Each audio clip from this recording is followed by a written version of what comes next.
I'm a journalist, so we ask lots of questions, and we look for the big story.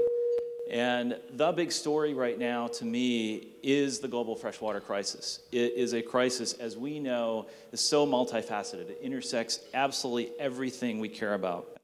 Some reports say that we're on track to meet the UN Millennium Target by 2015. And we all know what that means, reducing by half the population of people without sustainable access to safe drinking water. But I want to ask each of you to respond to that. Unfortunately, we're not quite on track when approximately 30% of all of the MGDs depend on water.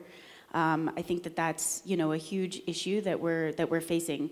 We may be on track specifically for that one piece of it, but I think sanitation is nowhere near where it should be.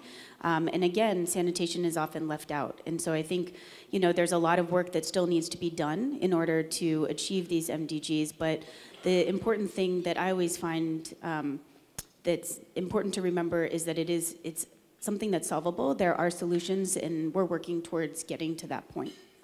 One of the figures that the sector bounces around, as you all know, is that 4,000 children die every day from a water or sanitation-related disease, or 4,000 people, mostly children, die every day.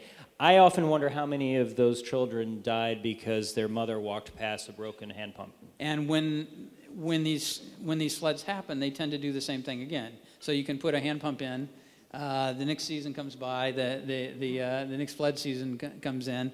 The hand pump gets destroyed again.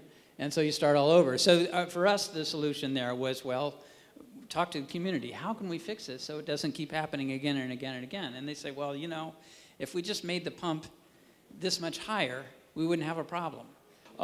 If he can, tell us a little bit about hydrophilanthropy and about how we're changing this thinking about some of the simple things and some of the big pictures, how we actually fund these projects.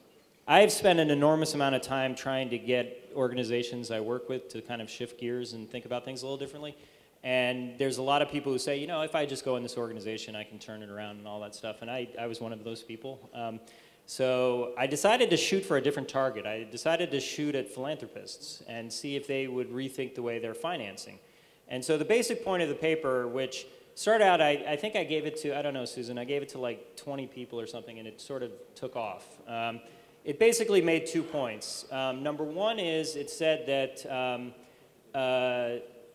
there's a financing challenge. So we have some results, and there's growing results around the world that when people actually pay for things, and that donor finance is used as leverage as opposed to a 100% grant, which is very common in many places.